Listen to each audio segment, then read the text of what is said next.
Okay అన్నారు, అంతవరకు నడిచింది.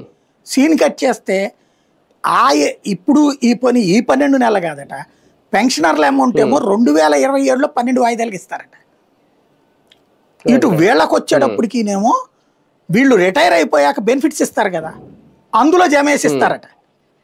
అంటే ఇది ఎంత సిల్లీగా ఉంటుందో చూడండి. ఇప్పుడు ఒక 35 ఏళ్ల వయసులో ఉన్న ఉద్యోగి ఉన్నాడు, ఇతనికి ఈ 21 నెలలది కలిపి 1,00,000 రూపాయలు రావాలి చేతికి. ఈ 1,00,000 రూపాయలు అతను రిటైర్ అయిన 60 ఏళ్ళకి ఇస్తే 25 ఏళ్ల తర్వాత అప్పుడు చంద్రబాబుకి ఏం సంబంధం, లోకేష్కి ఏం సంబంధం? అప్పుడు వచ్చిన ప్రభుత్వం గ్యారంటీ ఏముంది? అదేమంటే కోర్టులో ఉన్న సిస్టమ్ ఉందంటే ఏమో, ఎట్లుంటాయో తెలియదు భవిష్యత్తు. రిటైర్ అయ్యాక ఇస్తాడంటే ఎవడు జవాబుదారి? అంటే నేను అప్పు చేస్తా, నా మనవడు చెల్లిస్తాడు అన్నట్టుంది. నేను నీకు బకాయిస్తాను, నా మనవడు చెల్లిస్తాడులే అని చెప్పి అదే అనేది.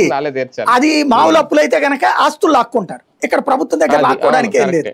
రెండవది వాళ్ళ ప్రాస్పెక్ట్ లో చూద్దాం. ఒక ఉద్యోగికి ఇప్పుడు ఈ 1,00,000 రూపాయలు అనుకుందాం, 1,00,000 రూపాయలు గవర్నమెంట్ బ్యాంకులో డిపాజిట్ చేసిన 7.5 ఏళ్లకి డబుల్ అవుతాయి. అదే మీరు government reserve bank guide lines ప్రకారం నడిచే కోఆపరేటివ్ బ్యాంకులో వేస్తే FD కమ్ RD అంటారు, అంటే ఫిక్స్డ్ డిపాజిట్ లో వేసి ఆ వడ్డీల్ని